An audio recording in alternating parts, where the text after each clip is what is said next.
Hello class 9th students, how are you? This is Satta Sharma and welcome back my channel Vidyut academy. और आज हम class 9th की new NCERT गणिता मंजरी का chapter number 2 linear polynomial की second exercise complete करेंगे। और अगर आपने हमारा चैनल अभी तक सब्सक्राइब नहीं किया है तो प्लीज पहले उसे सब्सक्राइब कर लीजिए। तो चलो शुरू करते हैं अपनी एक्सरसाइज 2.2।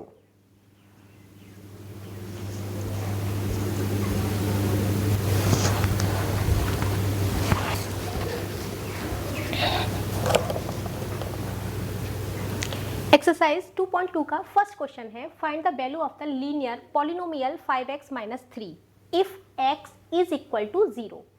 तो हमें यहाँ पे 5x - 3 की वैल्यू फाइंड करनी है, जिसमें हमें x इज इक्वल टू दिया हुआ है पहला पॉइंट 0, दूसरा है -1, फिर दिया हुआ है 2। तो चलिए निकालते हैं 5x - 3। तो जहाँ पे हमें x दिया हुआ है वहाँ पे हम पहले पॉइंट पे लिखेंगे x इज इक्वल टू 0, यानी कि जहाँ पे x है वहाँ पे हम एक बार 0 रखेंगे। तो 5 × 0 - 3, 5 0 0 -3, ये हुआ हमारा -3 आंसर।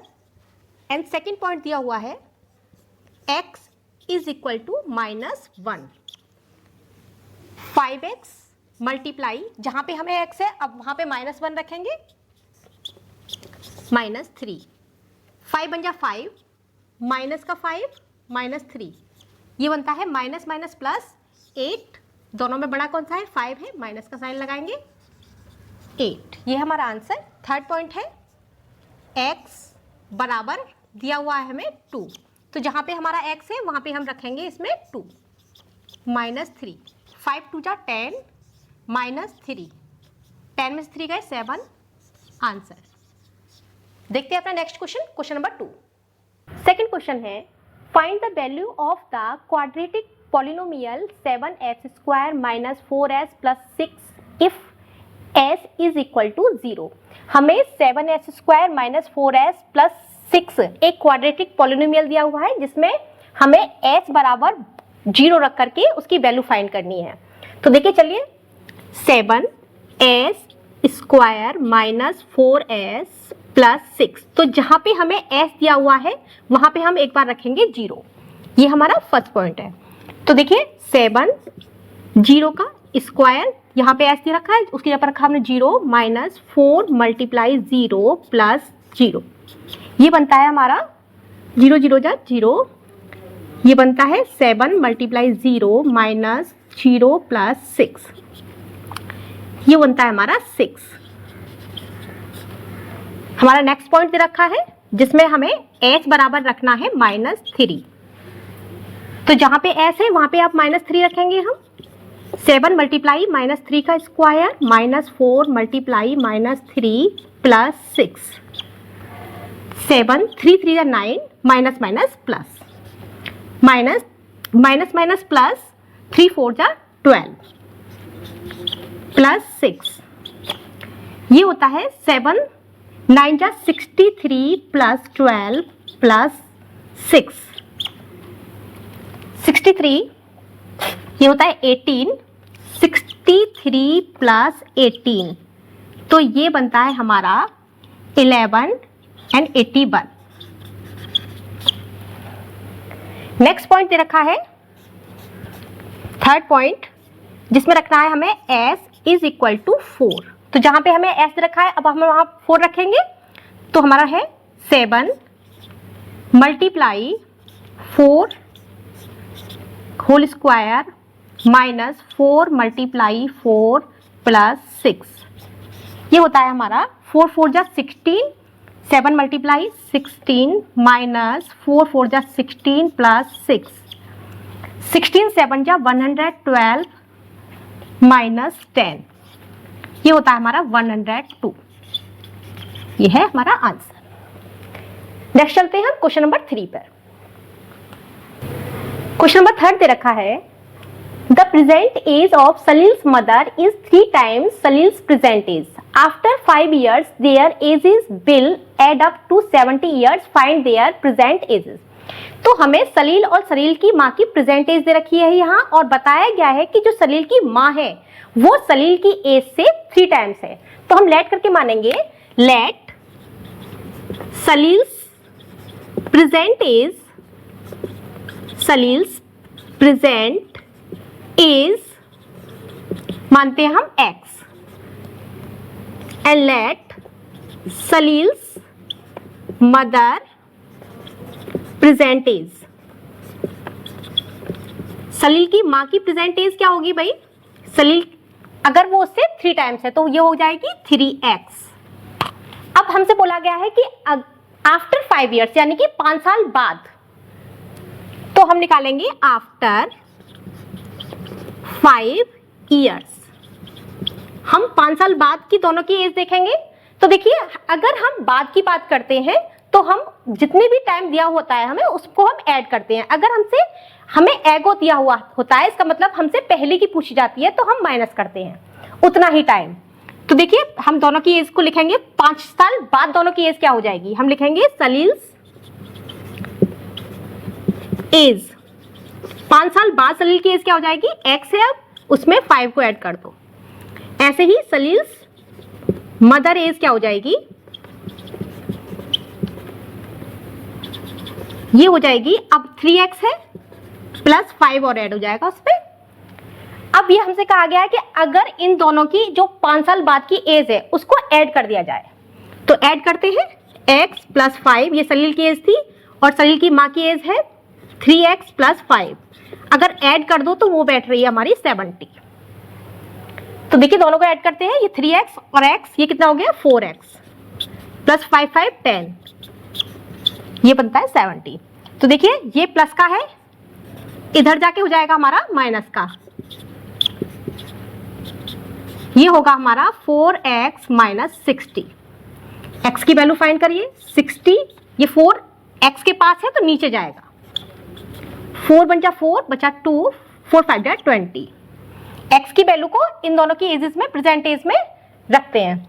तो सलील्स present age, Salil's present as हमने क्या मानी थी? वो मानी थी हमने x। तो x की वैल्यू क्या होगी हमारी? x की वैल्यू निकल के आई हमारी 15, तो ये हो गई 15 ईयर्स। नेक्स्ट निकालेंगे सलील की माँ की एज। सलील्स मदर प्रेजेंट एज, वो थी 3x, तो हम 15 में 3 का मल्टीप्लाई कर देंगे। 15 3 जा 45 ईयर्स। आपको समझ आ ही गया होगा। चलते हैं अब क्वेश्चन नंबर 4 की तरफ। हमारा 4th क्वेश्चन है, the difference between 2 positive integers is 63। The ratio of the 2 integers is 2:5। Find the 2 integers. हमें 2 इंटीजर्स दे रखे हैं और उनका जो डिफरेंस दे रखा है वो 63 है। यानी कि एक अगर इंटीजर्स में से दूसरे को माइनस किया जाए तो आंसर आना चाहिए 63। और उनका जो रेशो दे रखा है वो दे रखा है 2:5। तो हम लिखेंगे द रेशियो ऑफ 2 इंटीजर्स। हमें दोनों इंटीजर्स का जो रेशो दे रखा है वो क्या दे रखा है? वो दे रखा है हमें 2:5। तो हम करके लेट करके मानेंगे, let the integers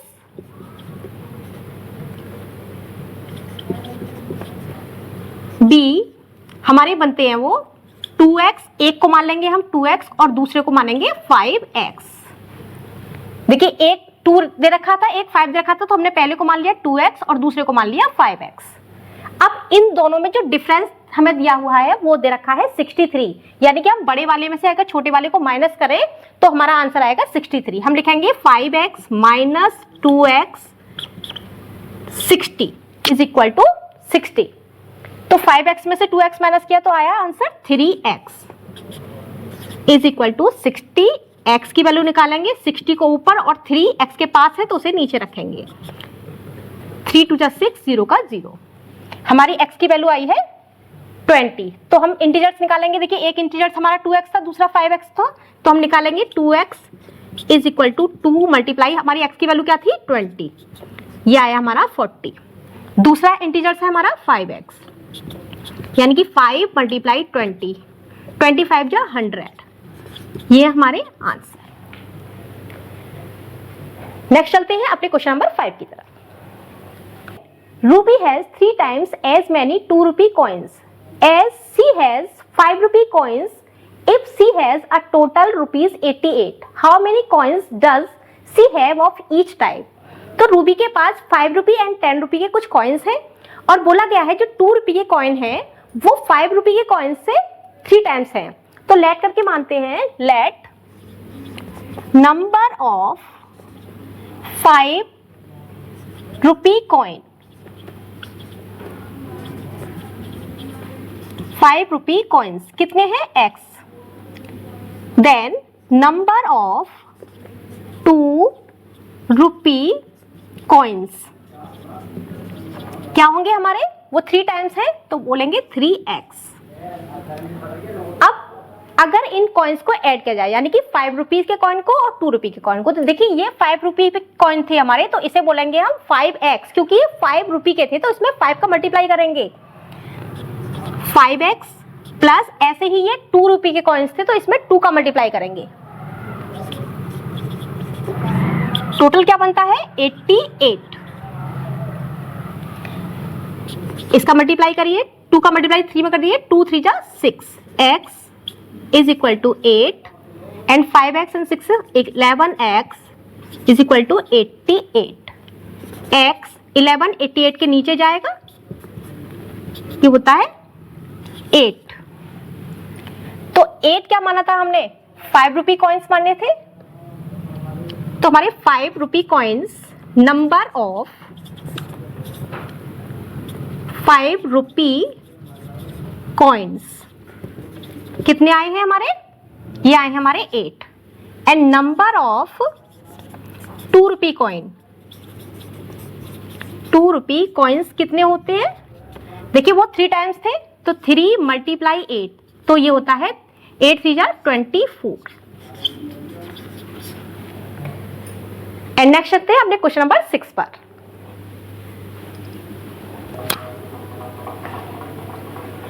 question number 6 है, a farmer cuts a 300 feet fence into 2 pieces of different sizes. The longer piece is 4 times as long as the shorter piece. How long are the 2 pieces? Farmer के पास 300 feet की एक fence है जिसे वो 2 parts में divide करना चाह रहा है और जो लॉन्गर पीस है वो शॉर्टर पीस का 4 टाइम्स से रखा है। तो लेट करके मानेंगे, लेट शॉर्टर पीस को मानेंगे हम x, तो लॉन्गर पीस क्या हो जाएगा, लॉन्गर पीस वो उसका 4 टाइम्स है तो 4x लिखेंगे। अब देखिए दोनों का जो टोटल था वो कितने में से कटे हैं, ये शॉर्टर और लॉन्गर पीस जो थे वो कौन से उसमें से कितने उससे कटे हैं लेंथ से, ये कटे हैं 300 से, तो दोनों को मिला के 300 बनेगा। तो x प्लस 4x हम लिखेंगे 300 क्योंकि वो 300 फीट की फेंस में से ही कटा हुआ है। तो 4 एंड 1 कितना हो गया 5x, कि 300 x इज इक्वल टू 300 के नीचे जाएगा 5 5 6 30 एंड 0 का 0, इतने यूनिट की बनती है शॉर्टर, क्योंकि शॉर्टर क्या माना था हमने x माना था। तो शॉर्टर हमारा जो पीस होगा, शॉर्टर पीस हमारा होगा 60 फीट का एंड लॉन्गर पीस क्या होगा, फिर लॉन्गर पीस होगा हमारा, वो था 4 टाइम्स तो 4 मल्टीप्लाई 60 तो 6 4 जा 24, 0 का 0 फीट, 240 फीट। चलते हैं अपने next question, question number 5। Question number 7 है, if the length of a rectangle is 3 more than twice its width and its perimeter is 24 centimeter, what are the dimension of the rectangle? हमें एक rectangle दिया गया है जिसकी length अगर बीथ को twice कर दिया जाए उसमें भी 3 को ऐड कर दिया जाए तो क्या बनेगी उसकी लेंथ। तो हम लेट करके मानते हैं, let width of rectangle, rectangle की बीथ क्या होगी x, तो उसकी लेंथ क्या होगी, लेंथ ऑफ रेक्टेंगल, रेक्टेंगल की लेंथ क्या होगी भाई, रेक्टेंगल की लेंथ आपको पहले बताई गई है, कहा गया है कि बीथ को ट्वाइस करो उसमें फिर 3 को ऐड करना है। तब बनेगी इसकी लेंथ। अब फिर कहा गया है and it's parameter is 24 centimetre. Parameter दे रखा है रेक्टेंगल का 24 सेंटीमीटर। तो देखिए पैरामीटर ऑफ रेक्टेंगल होता क्या है, parameter of rectangle, parameter of rectangle आपको पता ही होगा, पैरामीटर ऑफ रेक्टेंगल होता है 2 लेंथ प्लस ब्रीथ, यानी कि L प्लस बी। देखिए 2L है हमारी लेंथ, ये है हमारी ब्रीथ। L की जगह पे हमें कितना दे रखा है, यानी कि लेंथ की जगह पे 2x प्लस 3 दे रखा है और ब्रीथ की जगह पे दे रखा है हमें x। सॉल्व करिए इसे, 2x and 3x, 2x and x कितना हो गए 3x प्लस 3 मल्टीप्लाई, अब देखिए 2 का मल्टीप्लाई एक बार 3 में करेंगे तो कितना हो गया 3x प्लस एक बार करेंगे इसमें 2 का मल्टीप्लाई 3 में, तो होता है हमारा 2 3 जा 6, ये बनता है 6x, 3 2 जा 6, तो ये होती है हमारी सेंटीमीटर। हमारा ये निकल के आया आपका पैरामीटर। अब देखिए ये निकल के आ गया आपका पैरामीटर, लेकिन हमें पैरामीटर उसने पहले ही दिया हुआ है। पैरामीटर क्या कहा है 24, तो हम लिखेंगे 6x plus x is equal to 24। यहां से 6x ये प्लस का है, इधर जाके क्या हो जाएगा माइनस का है, तो ये होगा 24 माइनस 6, ये बनेगा आपका 6x is equal to 18। x is equal to 18 upon 6, 6 3 जा 18। तो देखिए x क्या थी आपकी, विड्थ दे रखी थी, तो हम मानेंगे width of rectangle. Width of rectangle हमारी क्या हो गई 3 सेंटीमीटर, हमें सेंटीमीटर में दे रखी थी पैरामीटर, तो इसे भी सेंटीमीटर में लिखेंगे। अब लेंथ, लेंथ क्या हो गई हमारी, लेंथ ऑफ रेक्टेंगल हमारा हो गया, लेंथ क्या थी देखिए 2x, तो 2x प्लस 3, तो 2 मल्टीप्लाई x की पे 3 लिखो प्लस 3, तो 6 प्लस 3, देखिए यहां बड़े में लिख लेते हैं इसे, इधर देखिए ये होता है हमारा 2x प्लस 3, तो 2 मल्टीप्लाई 3 प्लस 3, तो ये होता है 6 plus 3 is equal to 9 centimetre. चलते हैं, मिलेंगे अपनी नेक्स्ट वीडियो पर।